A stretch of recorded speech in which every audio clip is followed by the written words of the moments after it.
himself, look at this. I mean, he's making grown men, people like PK, pull the jersey off him. He's streets and streets ahead, and it was a joy to watch him tonight. Fabulous footballer, great performance. And the best thing is, a lot of the moves, he's starting himself by winning the ball back and then travelling up the pitch with it.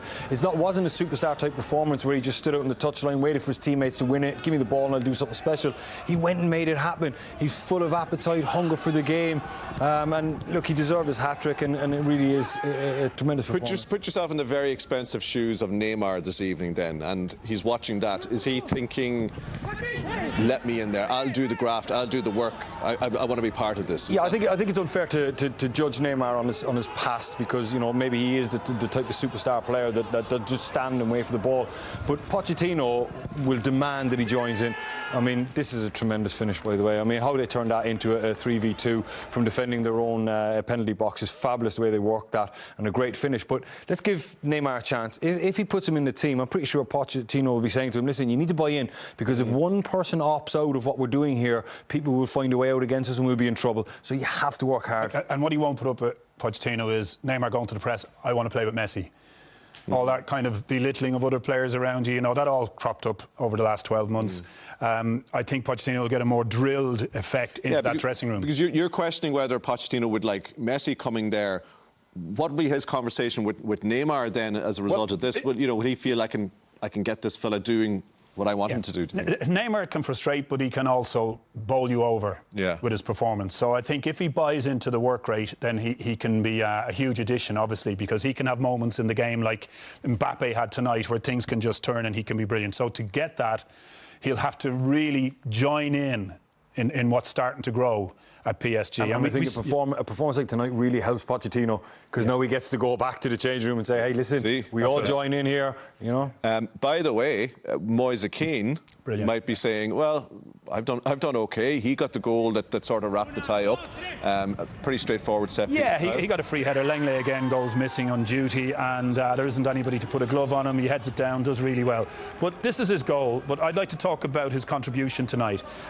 Much maligned in his time at Everton. None of us could believe that PSG went for him.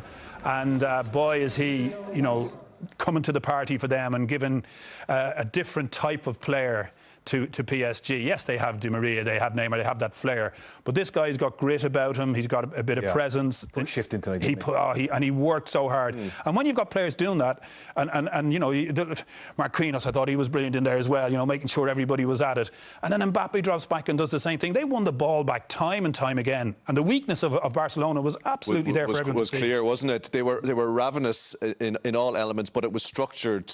Damon, you're going to talk about that Poch effect that you saw right from early on. Yeah, this first clip here is from a throw-in. Look where Moise Kean is.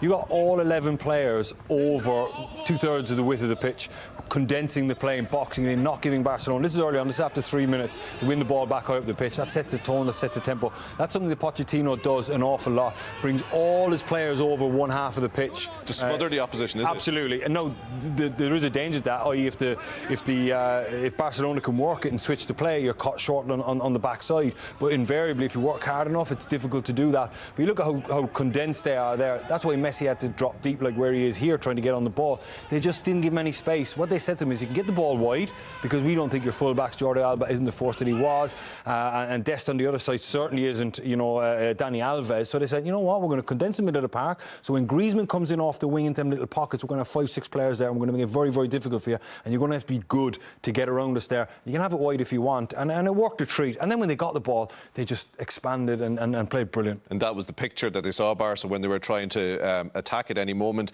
But now, the overriding thing for you that you wanted to say was that just how flimsy they looked in the face of that sort of physicality and strength from PSG. Yeah, weak.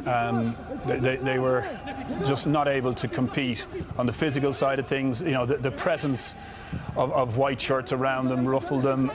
They had no ideas, but it wasn't because they didn't put an effort in. They were trying, but they just came up against a physicality and a mental approach from the PSG players that they were going to win the ball in every area of the pitch, put them under serious pressure at all times, and they just couldn't cope.